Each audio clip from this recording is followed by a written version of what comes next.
AC জেনারেটরের major পার্টসগুলি হলো armature coil, field magnet, slip rings, brushes ইত্যাদি।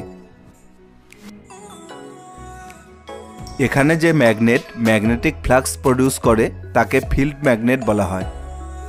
ফিল্ড ম্যাগনেটের ডাইরেকশন লাইন সবসময় নর্থ পোল থেকে সাউথ পোলের দিকে হয়।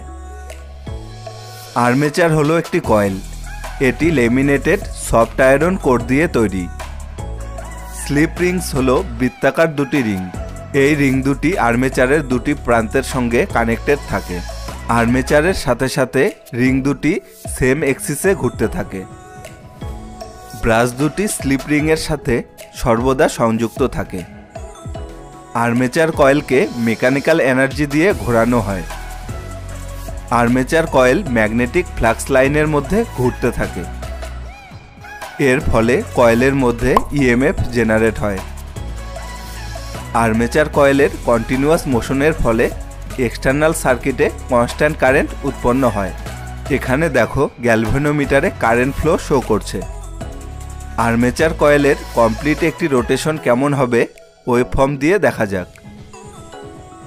আর্মেচার কয়েল যখন রোটেশন শুরু করে তখন ফ্লাক্সের ডাইরেকশনের সাথে কয়েলের এক্সিস 0 ডিগ্রিতে থাকে।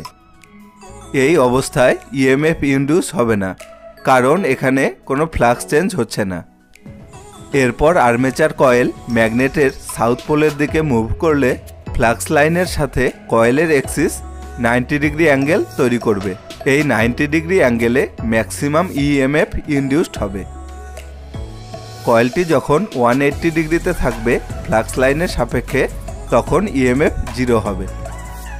এরপর কয়েলটি যখন 270 ডিগ্রিতে থাকবে তখন ম্যাক্সিমাম ইএমএফ প্রডিউসড হবে, কিন্তু ডাইরেকশন হবে অপোজিট। এরপর কয়েলটি যখন 270 ডিগ্রি থেকে টার্ন করে 360 ডিগ্রিতে যাবে তখন রেট অফ ফ্লাক্স চেঞ্জ কমে 0তে যাবে, ফলে 360 ডিগ্রি অ্যাঙ্গেলে ইএমএফ হবে 0।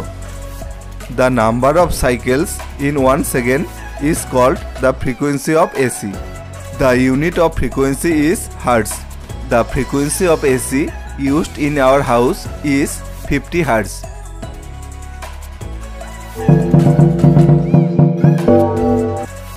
DC জেনারেটরের বেসিক পার্টসগুলি হলো field magnet, armature coil. AC জেনারেটরের ক্ষেত্রে আমরা দেখেছি স্লিপ রিং ছিল, তার জায়গায় এখানে আছে split ring commutator. Armature coil যখন ঘোরানো হয় তখন যে ইএমএফ ইন্ডিউসড হয়, এই ইএমএফ মূলত নেচারে অল্টারনেটিং কারেন্ট। এই ইএমএফকে স্প্লিট রিং কমিউটেটর ডিসিতে কনভার্ট করে দেয়। কমিউটেটর থেকে গ্রাফাইট ব্রাশের মাধ্যমে কারেন্ট এক্সটার্নাল সার্কিটে প্রবেশ করে। এবার ওয়েভফর্ম দিয়ে দেখা যাক ব্যাটারি এবং ডিসি জেনারেটরের যে ইএমএফ তৈরি হয় তাদের মধ্যে বেসিক কি ডিফারেন্স আছে। ব্যাটারি থেকে যে ইএমএফ পাওয়া যায় সেই ইএমএফ কনস্ট্যান্ট হয় এবং এখানে কোনো রকম ফ্লাকচুয়েশন হয় না, কিন্তু ডিসি জেনারেটরের ক্ষেত্রে সাধারণত ইএমএফ হয় পালসেটিং ডিসি। এখানে তোমরা ওয়েভফর্মটিতে লক্ষ্য করো।